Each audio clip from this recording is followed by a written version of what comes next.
Hi, I'm David Breivik, President and CEO of Gazillion Entertainment. In the past, I've worked on games such as Diablo and Diablo 2, but today I'm excited to show you a sneak peek at the early gameplay experience in Marvel Heroes, our massive multiplayer online action RPG. It has been designed from the ground up to be a free-to-play game. We believe it is one of the highest quality free-to-play games out there. There are no barriers to entry, there's no paying for power, you can play through the entire experience all for free. Our story begins on the Raft, a special floating prison where S.H.I.E.L.D. keeps the most dangerous supervillains. Hydra is orchestrating a jailbreak and our job is to stop them. Keep in mind that this is still very early gameplay captured from our closed beta, so expect some of what you're about to see change in the future. We're going to play as Storm today. Storm is a member of the X-Men with the ability to control the weather. Because the Raft is the first thing players will see when they play Marvel Heroes, we've designed it to introduce the basic mechanics of the game. If you played action RPGs in the past, or even if you're new to the genre, the controls are very easy to pick up. Left click makes your character move and attack. Right click activates the secondary power. As your character gains experience and levels up, you will gain access to new powers and new abilities that allow you to customize your hero according to your playstyle. Marvel Heroes combines action RPG gameplay with the multiplayer features of an MMO, which is something that really hasn't been done before. As you can see, a piece of loot is dropped, and in this case, it's a new cape for Storm. You can equip it either by right-clicking on it in your inventory or clicking and dragging it into the appropriate slot. In our game, drops are on a per-character basis, so any of the loot that is on the screen can only be seen and picked up by you. You don't have to race to pick it up before someone else steals it because different loot drops for each individual player. Although the Raft is a single-player introduction to the game, you'll spend most of your time in Marvel Heroes exploring large public combat zones and fighting alongside dozens of other heroes. She's making her way through the Raft here, and it looks like she's showing us an example of a throwable object. If you hit an enemy with a chair like this, it'll stun them and leave them vulnerable to attack. Storm can easily pick up a chair or a trash can with her powers, but you can expect stronger characters like the Hulk to be able to chuck dumpsters or cars at enemies to deal massive damage. Part of making your character feel like a superhero is making you feel powerful, so every zone has a ton of destructible objects. So if you look on the right side of the screen here, you'll see that we have a number of mission objectives. In order to help these S.H.I.E.L.D. agents get the Raft back under control, we've got to reactivate the security system, restore the main power grid, and lock down all the cells to stop the prisoners from escaping. Now we're going to take a ride on the funicular down to Cell Block Alpha, where the most dangerous villains are locked up. In Marvel Heroes, enemies aren't going to be standing around waiting to get beaten up. They're going to come at you with grappling hooks, jetpacks, and you can see they'll even climb up a moving elevator to get you. Oh, nice! A whole bunch of experience orbs have popped out.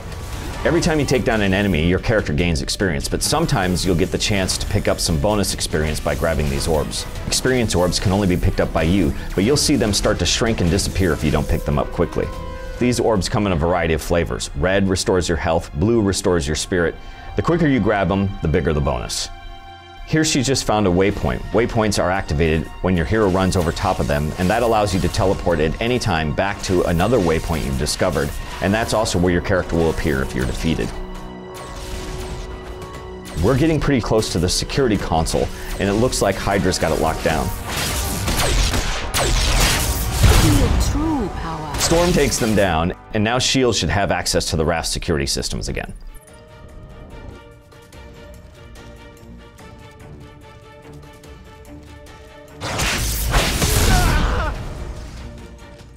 Look out for Hydra power brawlers. Ouch! If you get too close, they'll pound the ground. They'll leave you stunned for a few seconds. The game runs on the Unreal Engine, so not only do the graphics look beautiful, but we have realistic physics. Some powers and attacks blow objects and enemies backward, and you'll see bodies go limp as they fall off ledges. This is an example of a discovery mission. You can basically think about it as a quest that appears on a single screen. Here you're rescuing a S.H.I.E.L.D. agent as a bunch of Hydra come down and attack. And once you've cleared that out, you get a little bonus experience, and the discovery is complete. Two more shall take my place. We're coming up on our next objective, so after Storm takes out these Hydra invaders, she'll be able to restore the power to the Raft, which she will do here by flipping the switch. But before she does it, it looks like she's leveled up. Goddess be praised. This is where Marvel Heroes really lets you customize your character's playstyle. By spending points in your power tree, you can upgrade and unlock powers and abilities that fit the way that you want to play. Keep in mind that this is still a work in progress, so you can expect to see this panel filled with dozens of powers in the future. So as our second objective here, we're going to restore power to the... Oh my god, Living Laser was in there! Laser. You're no match for a living laser. Boss characters in Marvel Heroes are much stronger than your average Hydra goon, and they'll challenge you to find ways to avoid their attacks. Living Laser can teleport across the screen, channel an energy beam, and fire energy projectiles. Storm's doing a pretty good job of dodging these lasers, but it looks like she's taking some damage. Luckily, she's got a nice stack of medkits in her inventory that she can use by hitting H on the keyboard. Storm's really got him on the ropes, using her new power to tear into his health bar. And there he goes. As a reward, you will see a giant loot piñata, something that is near and dear to my heart. Every boss in Marvel Heroes drops a medal that you can equip to power up your character. Since Living Laser is basically pure energy, his medal boosts your maximum spirit. If you beat a heavyweight like the Rhino, you might get a chance to knock enemies down with each attack. Generally, each medal is flavored after the boss you've defeated. Another great feature of Marvel Heroes is the ability to bring up your roster and switch to any hero you've unlocked. Here, we've switched to Deadpool, one of my personal favorites. Hello, my name is Inigo Montoya.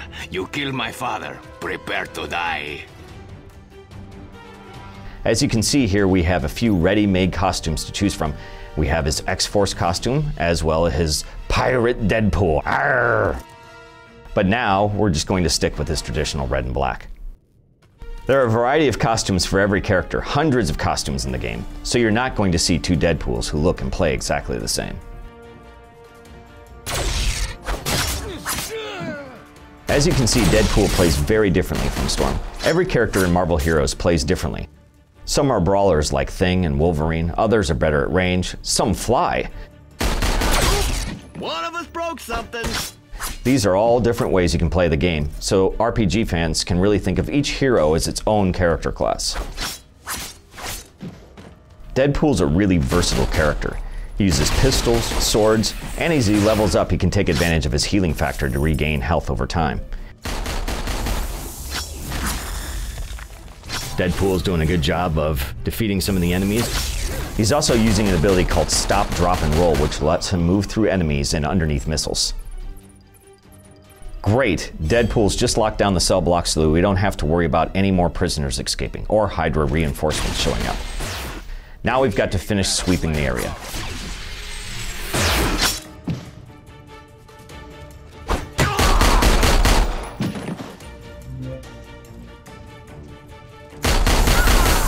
It looks like Deadpool was just about to get smashed by that power brawler, but his stop, drop, and roll ability briefly stuns the enemy, so it's great to use when you see the bad guys winding up for a powerful attack. Uh-oh, that's not good. Eddie Brock managed to get out of his cell before we could initiate the lockdown, and it looks like he's being infested by the Venom symbiote. We'll probably have to fight him later in the game. One of the great things about this game is that we've got access to thousands of characters from the movies and comics. You're going to be picking up missions from NPCs like Professor X, Agent Coulson, and here it looks like Maria Hill needs our help. Green Goblin is still on the loose, and he's standing between these SHIELD agents and the exit.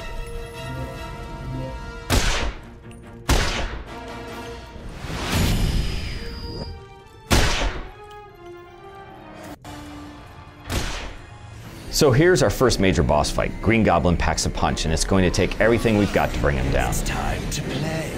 He's got a bunch of different moves that you have to be on the lookout for. If you're taking him on from range, he'll toss poison pumpkins at you.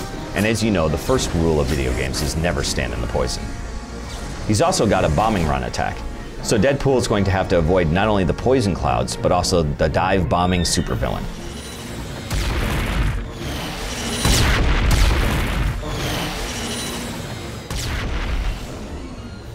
Get too close and he'll knock you back with an energy shock.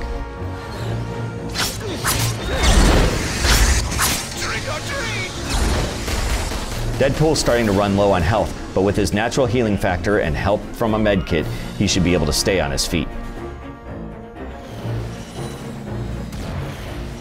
You'll see Deadpool attacking with his swords to stack a bleeding effect on Green Goblin, which you can see up by his health bar. But when he tosses a pumpkin bomb, Deadpool can roll safely to attack with his pistols at range.